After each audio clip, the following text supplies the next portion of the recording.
Morning. Today is Friday, October 28th, D-Day. I'm Juliana Chernick. And I'm James Peterman. And this is Kennedy Live. Happy birthday to Mr. Spellman, and happy Teacher Appreciation Day. Now for school announcements. There will be a debate club meeting in room 101 after school today. The topic will be, should you have to stand for the national anthem? Attention, it is that time of year again. Time to try your hand at becoming a published author. We are currently accepting submissions for the new edition of On My Mind. This book gives high school students a chance to express those thoughts that might otherwise go unspoken. The topics range from humorous and lighthearted to sad and gut-wrenching. It contains writings from both suburban and inner-city high school students. All work must be submitted no later than December 1st. It must be emailed as a Microsoft Word document attachment to cmorris@kennedycatholic.org. There is a 1,000 word limit. Please see Mrs. Morris if you have any questions. Girls, please note that if the temperature is 50 degrees or higher, we will be going outside for gym class.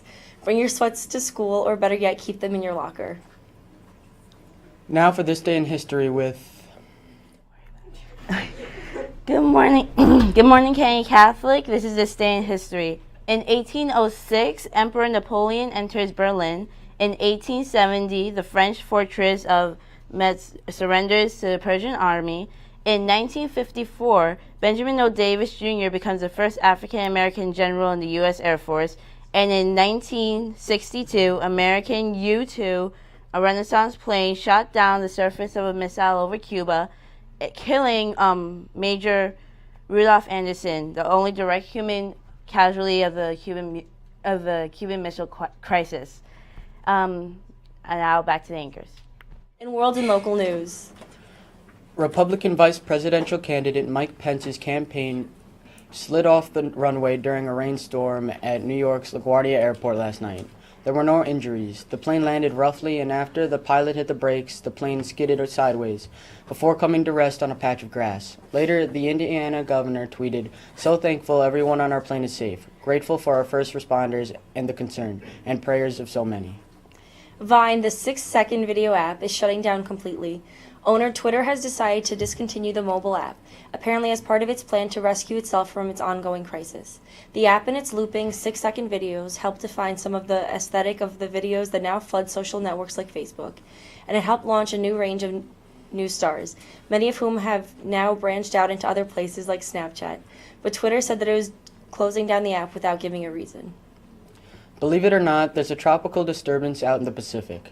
Seymour was a hurricane now downgraded to a tropical storm and isn't really bothering anybody, but it will be providing moisture for parts of California.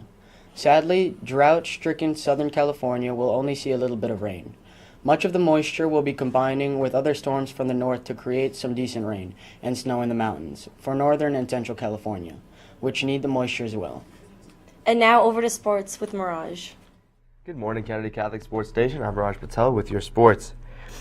In girls soccer, the Lady Gales will play St. Joseph by the Hill in tomorrow's championship game. It will be in Staten Island, so let's get a big crowd there. In the NBA, the Bulls beat the Celtics 105-99. Dwayne Wade had 22 points in his Chicago debut, and the Spurs beat the Kings. DeMarcus Cousins had 37 points and 16 rebounds. In girls volleyball, they look to end the season undefeated 16-0 as they take on Aquinas today at home at 5:30. In the major leagues, the Cubs and the Indians have Game 3 today in Chicago. They'll play at 8 o'clock on Fox. Well, that's all for sports. Back to the anchors. Well, I'm Juliana Chernick. And I'm James Peterman. And this has been Kennedy Live. Have a great day.